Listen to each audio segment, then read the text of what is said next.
Quer crescer espiritualmente? Mantenha acesa na sua memória e no seu coração o momento da sua conversão. Não esqueça de que um dia você estava nas trevas e a luz brilhou para você. Não esqueça que um dia você estava cego, mas Jesus lhe abriu os olhos. Não esqueça que um dia você estava escravo do pecado e Jesus lhe libertou, que você estava no curso deste mundo seduzido por Satanás, mas Jesus lhe arrancou de lá. As pessoas começam a deixar de crescer espiritualmente quando o momento da conversão delas vai passando. Meus irmãos, a gente vê como a falta de memória abala a fé.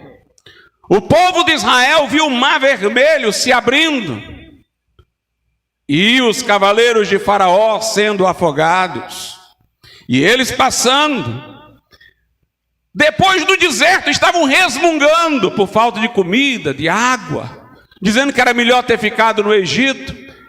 Em vez de eles clamarem a Deus, eles reclamavam, como se Deus não tivesse feito aquele grande milagre que eles tinham testemunhado e participado, quando atravessaram a pé enxuto o Mar Vermelho.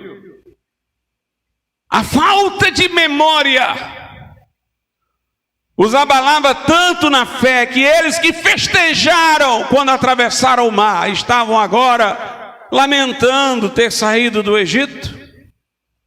Jesus cura uma pessoa em resposta à sua oração, é uma obra milagrosa. A pessoa se alegra, glorifica a Deus, o tempo vai passando. Ela não vai mantendo viva a obra que Deus fez, na memória a gratidão por aquilo que Deus fez. Passado um tempo ela começa a racionalizar, não, aquilo ali deve ter sido uma coincidência, deve ter sido isso, deve ter sido aquilo.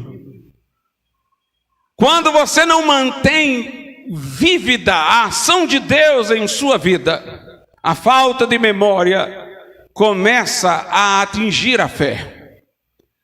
Se você quer ser vitorioso em santificação, volte no seu coração ao dia em que se converteu e se alegre. E se alegre pelo que Jesus fez. Grandes coisas fez o Senhor por nós, diz o salmista, por isso estamos alegres. Quer ver um crente avivado, um crente correndo em santidade? É um crente que em certo sentido, nunca deixou de ser um novo convertido. Porque ele nunca esqueceu aquilo que lhe aconteceu. Olhe para Paulo, todos nós admiramos Paulo quando lemos a Bíblia. Lá no livro de Atos, Paulo conta o seu testemunho aos judeus. E depois, diante das autoridades, Paulo conta o seu testemunho de novo. Dá para perceber que Paulo era um homem que estava toda hora contando como ele se converteu. Como o perseguidor virou perseguido, como o judeu fanático virou um cristão, como aquele que perseguia os cristãos encontrou Cristo no caminho de Damasco. Paulo era um homem, irmãos, que vivenciava todo dia o momento em que Jesus o salvou. Olha o que ele diz, por exemplo, na epístola a Timóteo, 1 Timóteo capítulo 1, versos 15 e 16. Esta é uma palavra fiel e digna de toda aceitação, que Cristo Jesus veio ao mundo para salvar os pecadores, dos quais eu sou o principal. Mas por isso alcancei misericórdia, para que em mim, que sou o principal, Jesus Cristo mostrasse toda a sua longanimidade, para exemplo dos que haviam de crer nele para a vida eterna. Paulo diz, Jesus veio para salvar os pecadores e eu era o principal. Eu fui salvo para me tornar exemplo do que Deus pode fazer. Na primeira carta aos Coríntios, no capítulo de número 15, Paulo diz o seguinte, 1 aos Coríntios 15: Versículos 8 e 9, ele diz: e por derradeiro de todos me apareceu também a mim. Jesus me apareceu também a mim, como a um nascido fora do tempo, porque eu sou o menor dos apóstolos, que não sou digno de ser chamado apóstolo, pois que persegui a igreja de Deus, mas pela graça de Deus, versículo 10, eu sou o que sou, e a sua graça para comigo não foi vã, antes trabalhei muito mais do que todos eles, todavia não eu, mas a graça de Deus que está comigo. Paulo escreve aos Efésios e procura lembrar aos Efésios o que Deus lhes fez.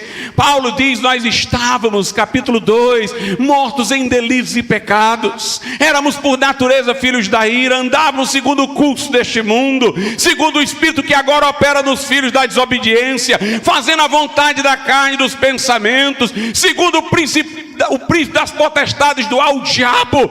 Mas Deus, sendo rico em misericórdia, pelo muito amor com que nos amou, nos deu vida juntamente com Cristo e nos fez assentar em regiões celestiais com Cristo. Meus irmãos, Paulo a toda hora lembrava o dia em que havia sido alcançado, lembrava a igreja o dia da sua conversão. Por isso que nunca nós podemos ficar abandonados aos corinhos e esquecermos os hinos antigos. Porque os hinos antigos foram escritos por homens que entendiam isso que eu estou dizendo. Gostavam de lembrar a conversão. Ó, quão cego andei e perdido vaguei. Você tem que cantar isso. Longe, longe do meu Salvador, mas do céu ele desceu e o seu sangue verteu para salvar um tão pobre pecador. Foi na cruz onde um dia eu vi meu pecado castigado em Jesus. Foi ali pela fé que meus olhos abri e agora me alegro em sua luz.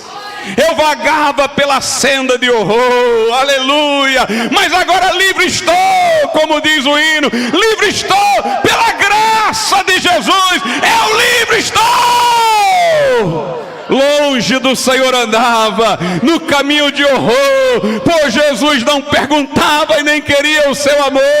Oh, quanto Jesus me ama, aleluia.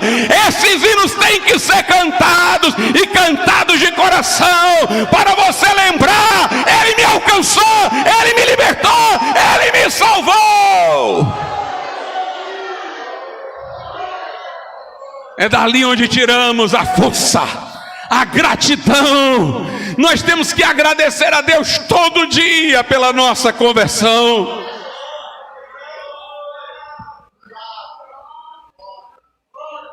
Quando lhe vier a tribulação, antes de você querer entregar-se ao murmúrio, lembre-se de quem você foi e do que diz o profeta Jeremias: de que se queixa o homem, se queixa dos seus pecados. Teve tempo na minha vida que eu já passei por tanta tribulação que eu queria às vezes achar ruim, mas aí eu me confortava, sabe como? Me lembrando deliberadamente de todos os pecados que eu tinha cometido, para me lembrar que eu merecia era o inferno. De que é que valia aquele sofrimento mínimo ali, se eu merecia era ficar eternamente no inferno? Aí eu consegui entender, como diz o apóstolo, que a leve e momentânea tribulação não pode se comparar com a glória do porvir. Aleluia, aleluia. Quando você se lembra que era para o inferno que você iria, você vai aprender a dar graças, até na tribulação do tempo presente. A Bíblia diz em Efésios 5, por tudo dai graças, em tudo dai graças. Uma vida que prospera em santificação é uma vida de gratidão. E a vida de gratidão é a vida que se lembra do dia da conversão, que o Senhor mudou o rumo da nossa existência. Nós estaríamos indo ao barranco, mas Deus, sendo rico em misericórdia, pelo muito amor com que nos amou, nos deu vida juntamente com Cristo.